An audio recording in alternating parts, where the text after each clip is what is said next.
mutama ari inkuru twabajije ino nkumi yacu reka sha reka haje vrema vyarandeze muranyibukije nanje hajye nawe uramaze kuvyumva ariko vrema muco ngasoni oya ingwara banza uve yagufashe. mwiyo telefone banza tubwire umugore mwiza nkawe ingwara yagufasha vrema sindabitawe je turiko dusokoreza Wowe umuntu ko mubwira iki? biga Suje muco ndabwiye ko uko muramwega, umugore ari watunga umugabo nta soni vrema no kugendera igisheri yaratwambaye yaratwambaye agahuzu mu bantu oya Yo muco ntibara. banza udabe neza nakuje gukoresha telefone banza usigure neza Nanti mwandika ngahema.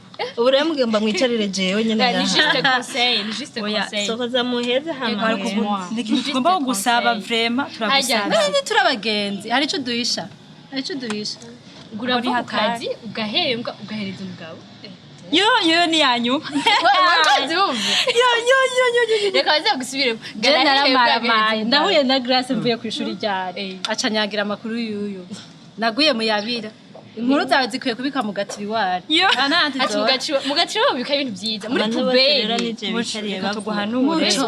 utwumvirize utwumvirize gute utunga umugabo wewe umva muco Ni amahera wambere tubibonanye. uhembwe nifo kugura akavureni keza ikirato ciza sawa voila akabera uhereza urazi umugabo umugore ico arico no None gusa gabasha neza mubona ngerageza. mu minsi uzoba Namaze washaje kumera nabi. baresha muco yari conseil ukaguma ubigira mu misi Je ibiri nuzo uzoba mbazi. umuvyeyi urakora ibintu byose ni wewe mu kirundi ciza umukobwa n'umwamikazi yego neza cyane umwamikazi kuva na kera narindi yaba ari umuntu yicara akoze inzara agasa neza apana gutungwa n'umugabo hamwe arengana avuga ati ujya ni mukanaka nakarabo nakarabo umukobwa Ndababwire Oya, sha urukundo sama tumara amazi None wowe Ntuzoge ivyatsi. situation yanje igushikiye wowe cumuta umugabo wawe ukamuha.